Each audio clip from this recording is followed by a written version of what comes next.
안녕. 안녕 얘들아. 과학 시간이니? 과학이요. 과학? 예. 얘들아 공부 열심히 하고 저기 교복도 좀 잘 입고 다니고 알지? 안녕. 안녕. 안녕. 많이 놀랬지? 교감 선생님과 학생 부장님이셨어. 자, 지난 시간하고 그대로 이어서 가보자. 지난 시간에 마지막에 세포막을 배울래다 말았어. 세포막이 굉장히 큰 의미를 가져. 세포막. 왜냐면 초기 최초에 우리가 생명이라고 할 만한 것이 생겨날 때 우리가 하나의 독립된 개체, 생명, 주변과 구별이 가능한 어떤 생명이라고 말을 할 때 필수적인 게 막이었거든. 막. 왜냐면 막이 있어야 안과 밖이라는 게 가능하잖아. 막이 없으면 안과 밖이라는 구별이 불가능해지잖아. 그래서 독립된 개체가 처음에 만들어질 때 세포막이라는 게 만들어졌다. 그 막이 가지는 안과 밖을 구분한다는 이런 의미가 굉장히 중요해. 그리고 이게 단순히 구분만 하는 게 아니라 구분을 하면서 필요한 거를 받고 필요 없는 걸 내보내고, 이런 걸 선택적 투과라고 하거든. 필요한 거 받고 필요 없는 거 내보내고, 안에서 뭔가 필요 없는 게 만들어진 밖으로 내보내고, 필요한 건 절대 밖으로 내보내서는 안 되지.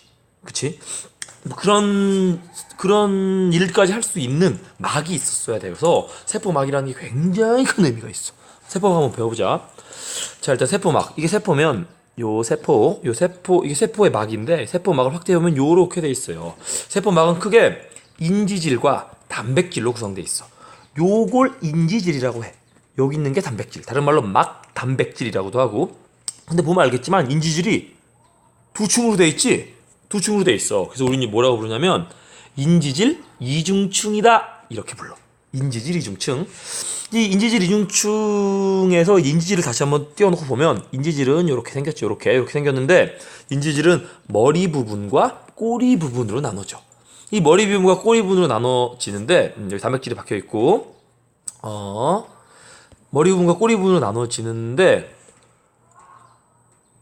이 머리 부분은 물 분자와 잘 결합하고, 이걸 우리가 뭐라고 부르냐면 친수성이라고 불러. 친수성. 물을 좋아하는 성질이라고. 그리고 꼬리 부분은 물 분자와 잘 결합하지 않아.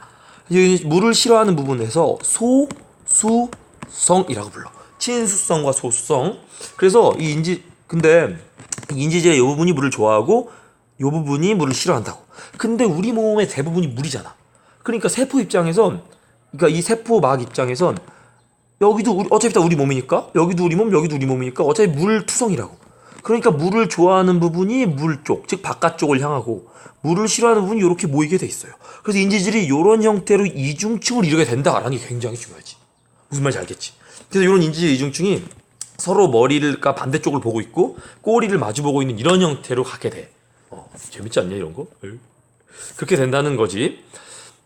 대부분이 물이니까 머리 부분이 바깥쪽을 향한 이중층으로 배열이 되는 거야. 그렇지? 그래서 물질은 요렇게 인지질 이중층 사이로 왔다 갔다 하기도 하고, 요 막단백질을 통해서 왔다 갔다 하기도 해. 종류가 약간씩 달라. 천천히 배워볼 거야. 세포막은 세포의 형태를 유지해주고 물질 대사가 일어날 수 있는 독립적인 환경을 형성해 준다는 게 아까 맨 처음에 말했던 그거지. 바로 독립된, 외부와 구별할 수 있는 어떤 개체, 어떤 덩어리라고 부를 수 있는 환경을 만들어 주는 거지. 근데 여기서 굉장히 중요한 단어, 그때 잠깐 얘기했던 물질 대사라는 단어, 그걸 다시 한번 해보자. 물질 대사는 아까 말했잖아. 세포막을 통해서 필요한 거 들어오고 필요 없는 거 나가고 해야 된다고. 그런 과정, 필요한 게 들어오고 필요 없는 게 나가고, 그 과정을 통해 일어나는 모든 화학 반응, 그런 화학 반응을 다 통틀어서 물질 대사라고 불러. 그러니까 물질 대사의 좁은 뜻은 물질이 왔다 갔다 하는 거. 물질 대사의 큰 의미는 그렇게 왔다 갔다 한 결과로 일어나는 화학 반응들을 다 물질 대사라고 하는 거지. 이 물질 대사가 있기 때문에 생명이 가능한 거잖아. 그러면 이런 물질 대사가 어떻게 일어나느냐? 어떻게 필요한 걸 얻고 필요 없는 걸 내보내느냐? 이런 거에 대해서 한번 얘기 한번 해보자. 그 원리의 중심에는 바로 삼투 현상이라는 게 있어. 바로 삼투가 뭐냐면 농도가 낮은 용액에서 농도가 높은 용액으로 뭐가 이동해? 아주 중요해. 용매가 이동해. 용질이 이동하는 게 아니라 용매가 이동해. 설탕물 같은 경우는 물이 이동하는 거고 소금물 같은 경우는 물이 이동하는 거야. 소금이나 설탕은 용질이잖아. 용매는 물이고. 물 이동한다고? 물.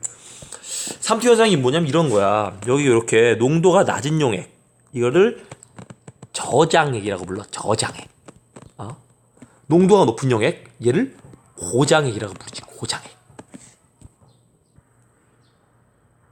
그래 불러. 그러면 농도가 낮은 용액에 있는 물이 농도가 높은 용액 쪽으로 간다는 거지. 자발적으로 지 혼자. 이게 삼투 현상이야. 그래서 처음에 이랬던 게 시간이 지나면 요렇게 되는 거지. 근데 이런 일이 가능하려면 이 사이에 막이 있어야 되는데 그 막이 어떤 막이 있어야 되냐면 바로 반투과성 막이 있어야 돼. 줄여서 반투막이라고도 불러. 바로 세포막이 반투과성 막이라는 거지. 이런 게 세포막, 이 반투과성 막을 사이에 두고 서로 농도가 다른 용액이 있으면 농도가 낮은 용액에 있는 용매, 물이 농도가 높은 용액 쪽으로 간다. 이게 바로 삼투 현상이야. 그냥 지 혼자 알아서 가는 거야. 왜 그러냐면 용질 이 반투과성 막이 되기 위한 조건이 용질 입자는 통과할 수 없을 정도로 구멍이 작고 용매 입자는 통과할 수 있을 정도로 구멍이 큰 그런 구멍을 가진 막이어야 돼. 그걸 바로 반투과성 막이라고 하지. 이러니까 여기 있는 용질들은 왔다 갔다 못해. 용질들은 왔다 갔다 못하지만 용매들은 왔다 갔다 할 수 있거든. 그러면서 여기 있는 농도가 낮은 쪽 용에 있는 용매가 농도가 높은 쪽으로 가는 거야. 그래서 이렇게 되는 거지. 되게 신기하지 않냐 이거? 이게 삼투 현상이야. 삼투 현상. 삼투 현상이야. 예로 이런 거지. 바로 식물 뿌리가 물을 어떻게 흡수하냐면 식물 뿌리는 외부에 비해서 상대적으로 고장액이야. 농도가 높다고. 그렇겠지. 여기는 세포들이 많으니까 물만 있는 것보다 농도가 당연히 높겠지? 그러면 삼투 현상에 의해서 농도가 낮은 저장액에 있는 물이 농도가 높은 고장액 쪽으로 자발적으로 막 들어온다고. 이러면서 저 식물은 가만히 숨만 쉬고 있었는데 물이 갑자기 뿌리로 들어오는 거지. 공짜로. 짱이지. 이게 삼투 현상, 이거 바로 자연이라고. 그냥 가만히 있었는데 물이 막 들어오는 거야. 그렇다는 거지. 바로 이게 삼투다라는 거야. 삼투와 더불어서 그럼 삼투 현상이 왜 일어나느냐 이 얘기가 중요한데 바로 확산 때문이지. 확산 중학교 때 잠깐 배웠을걸. 확산은 뭐냐면 물질이 스스로 자발적으로 농도가 높은 곳에서 농도가 낮은 쪽으로 퍼져나가는 현상이야. 삼투는 농도가 낮은 데 있는 용매가 농도가 높은 쪽으로 간 거고 확산은 농도가 높은 곳에 있는 용질, 물질이 농도가 낮은 곳으로 퍼져나가는 현상이야. 헷갈리면 안 돼. 향수 이렇게 뚜껑 열면 향수 분자가 농도가 높잖아. 여기는 향수 분자가 없으니까 농도가 낮은 거겠지. 그럼 농도가 높은 데서 낮은 데로 자발적으로 퍼져나가는 게 바로 확산이라는 거지. 확산. 그렇다는 거야. 확산의 예로는 이런 거, 아까 말한 이런 거, 그리고 이것도 확산의 예지. 잉크 한 방울 떨어뜨리면 잉크 분자가 자발적으로 막 퍼져나가서 나중에 잉크가 꽉 차게 되는 거. 그렇지. 이것도 확산이고 방구대장 뿡뿡이의 방구도 확산이지. 냄새가 점점점 퍼져나가지. 옆에 있는 사람이 먼저 맡고 좀 더 멀리 있는 사람이 그 다음에 맡고 더 멀리 있는 사람이 마지막에 냄새를 맡겠지. 방구 냄새. 방구.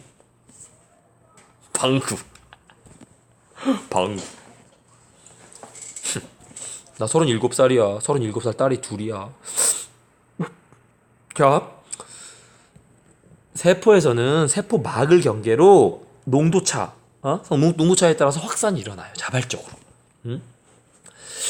자, 중요하다. 산소나 이산화탄소처럼 크기가 작은 물질이나 물과 결합하지 않는 물질, 지용성, 기름 같은 거, 지질이라고 하지. 지용성 물질들은 세포막을 통해서 왔다 갔다 해. 인지질 이중층을 통해서.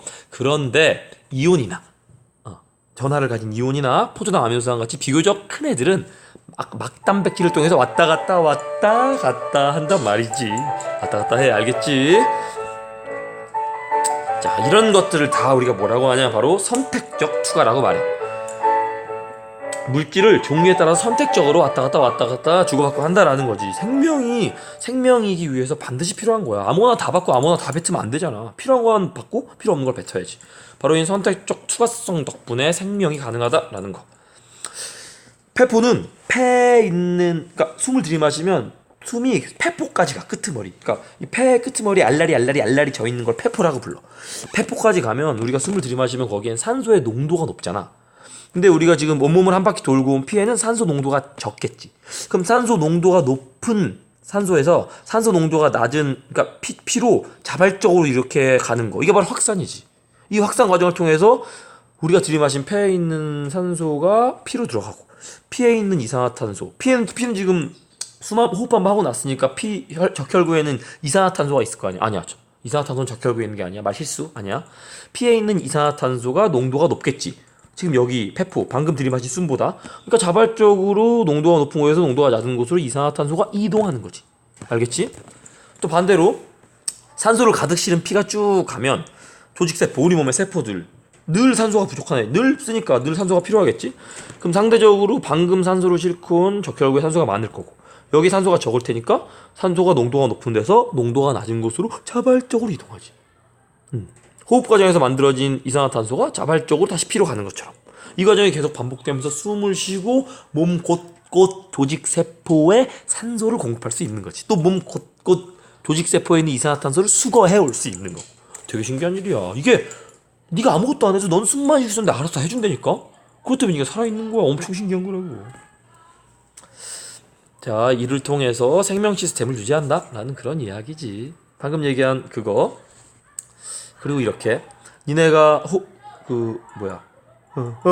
뭐지? 소화 과정을 통해서 만들어낸 아미노산이 소장의 융털을 통해서 쭉 들어가는데 막단백질을 통해서 지나서 모세혈관으로 들어가기도 하지. 이런 게 바로 선택적 투과라는 거지. 고생했어. 안녕 고생했어.